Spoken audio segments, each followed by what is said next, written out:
জীবন যুদ্ধের বাস্তবতার নগ্ন রূপ যখন আমাকে বারবার দমিয়ে ফেলার চেষ্টা করেছে, সেই সময় আমি কিন্তু দমে যাইনি। আমাকে কিন্তু দমাতে পারেনি। আমি হার মানিনি। বিশ্বাস করুন, আপনারা ভিডিওটা শেষ পর্যন্ত দেখুন, বুঝতে পারবেন আমার জীবন যুদ্ধের একটা অংশ আমি আপনাদের সামনে তুলে ধরার চেষ্টা করলাম মাত্র। এই জায়গাটার মধ্যে না, এই জায়গা, এই যে এখান থেকে পুরো এখান থেকে রড দেওয়া, এখান থেকে রড দেওয়া আছে। এপাশেও অপারেশন করা, আমি দেখাতে পাচ্ছি না, এপাশেও অপারেশন করা, পাটা নাড়াতে পারি না ঠিক করে। এই যে অংশটা দেখছেন না, এই অংশটা চামড়া ফেটে ভেতরে যে স্টিলের রডটা দেখা যাচ্ছে, সেই স্টিলের রডটা বেরিয়ে এসছে। ডাক্তার বলেছেন অপারেশন করতে, তাও আজ থেকে 3টে বছর বোধহয় হয়ে গেল অপারেশন করে উঠতে পারিনি। জীবন যুদ্ধে লড়তে লড়তে বড় ক্লান্ত হয়ে পড়েছি। আসলে জীবনে এত দায়বদ্ধতা আছে যে এই অপারেশনটা আমি এখনো করে উঠতে পারিনি। এই পাটা প্রতিদিন ড্রেসিং করি, প্রত্যেক দিন ড্রেসিং করি, আজকে সকালেও ড্রেসিং করছি। তো এই ড্রেসিংটাই আপনাদের সঙ্গে শেয়ার করছি।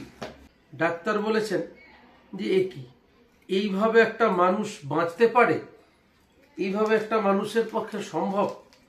দেখুন, ঈশ্বরের প্রতি যার বিশ্বাস থাকে আর নিজের প্রতি যার কনফিডেন্স থাকে, সেই মানুষটাকে হারানো খুব মুশকিল হয়ে যায়।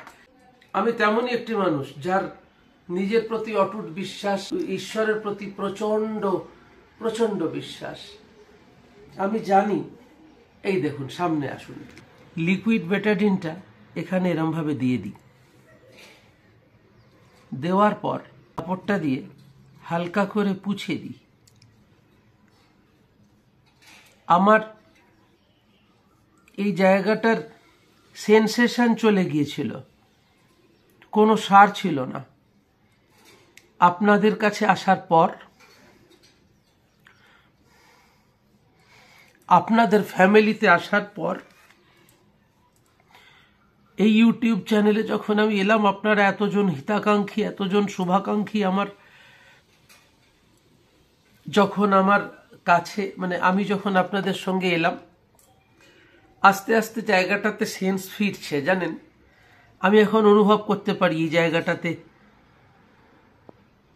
আপনারা আশীর্বাদ করুন যাতে খুব দ্রুত আমি, দেখুন আগে স্পিরিট দিয়ে নিতে হবে হাতে,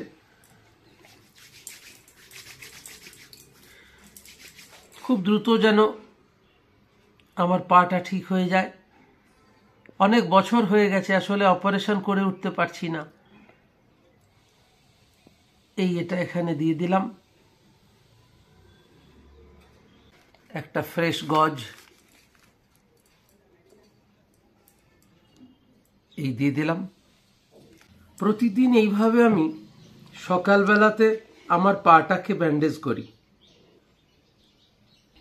আমি যখন রাতে বাড়ি ফিরি না, আমার এই পাটা প্রায়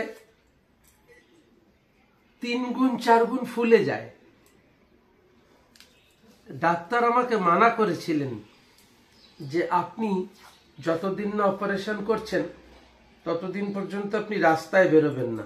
কারণ একটাই, ওখানে অনেক বেশি কাজের প্রেসার থাকতো, যার জন্য সারাক্ষণ দাঁড়িয়ে থাকতে হতো বলে কষ্ট করতে হতো। আর আজকে আমার যে জীবন সাথী, সে আমাকে বলল যে না, চলে আয়। এই যে দেখুন, ড্রেসিং কমপ্লিট।